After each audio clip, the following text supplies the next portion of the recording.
Voilà, nous venons de démarrer donc, du bureau de l'AQS de Mons. Nous nous dirigeons en direction de Moucron. Là-bas, nous avons rendez-vous avec Fluxys concernant un chantier d'abandon de conduite.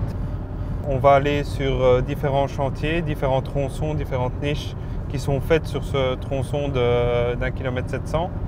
Il y a à plusieurs endroits, il y a des interventions techniques qui se sont produites.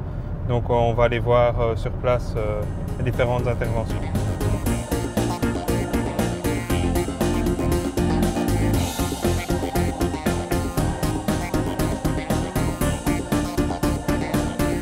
Bon, ici on vient d'arriver donc à Moucron, à la rue des Talus. Et en fait on est à hauteur de la niche, d'une des niches que Fluxys réalise sur ses installations pour y injecter du béton. Donc pourquoi est-ce qu'on remplit de béton les installations? En fait, le but principal, c'est un but de stabilité. Donc tous les endroits un peu à risque, les passages sous les voies de chemin de fer, les passages sous les autoroutes, sous les nationales, on veut éviter que quand la conduite va se mettre à pourrir, puisqu'elle ne sera plus entretenue, elle va s'effondrer sur elle-même petit à petit. Et si on ne la remplit pas de béton, on pourra avoir des affaissements de sol. Notre rôle à Xavier et à moi, c'est de venir constater les travaux, vérifier leur bonne mise en œuvre et alors aussi de se faire une petite carte mentale de l'endroit où passe la conduite. Les rues, relever les niches, dans quel endroit elles sont. Parce que par la suite, il va y avoir tout le traitement administratif de ce dossier-là. Fluxys va rentrer un dossier chez nous pour demander la suppression de leur autorisation d'exploiter ce tube. Et là, avec ce qu'on a récolté aujourd'hui comme info, ce qu'on va récolter, on va faire le parallèle et on va accorder la mise hors service définitive du tube, quoi.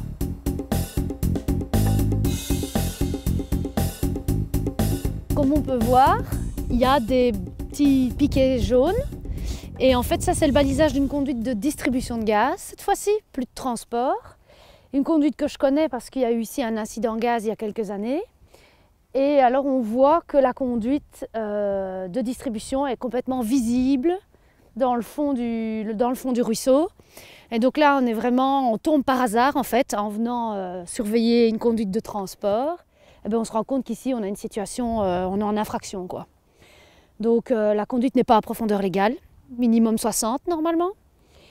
Et elle est comme ça à l'air libre, sans aucune protection. Enfin voilà, donc ça va pas du tout.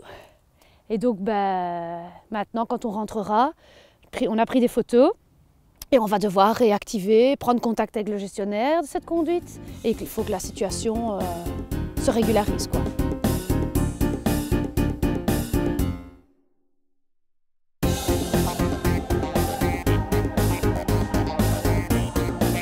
Ici, je profite de ne rien faire, entre guillemets, et je jette un œil aux installations de distribution.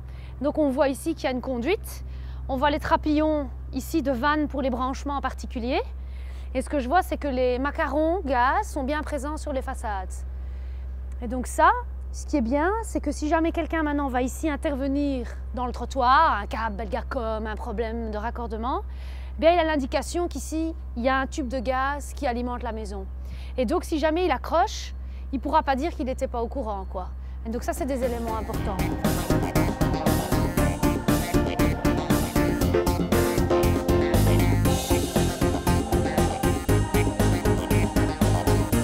Chaque entrepreneur qui fait des travaux a pour obligation de s'informer sur la présence d'une conduite, notamment via un site internet ClimCCC qui permet de localiser de manière très précise, relativement précise, s'il y a une conduite dans la zone de travail. Lors de la route pour aller sur le chantier, si on constate qu'il y a une entreprise qui est occupée au-dessus d'une canalisation, nous avons de bons contacts avec les transporteurs pour prendre contact avec eux et s'assurer qu'ils sont bien au courant de l'entreprise qui est occupée à faire des travaux à proximité de leur canalisation. Nous agissons aussi pour, en cas d'infraction à la réglementation, nous pouvons aussi les aider à venir constater ces infractions et dresser les procès-verbaux.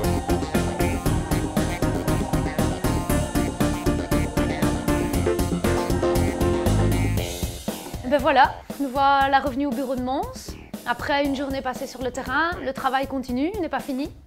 Donc maintenant il faut formaliser tout ce qu'on a vu, décharger les photos, prendre les notes, les remettre au propre et alors rédiger ce qu'on appelle un rapport de conformité. Donc un rapport qui va traduire officiellement tout ce qu'on a vu et ce qu'on a vu qui n'allait pas aussi, auquel on doit remédier. Donc voilà, le travail continue. J'espère que vous avez bien aimé cette visite avec nous.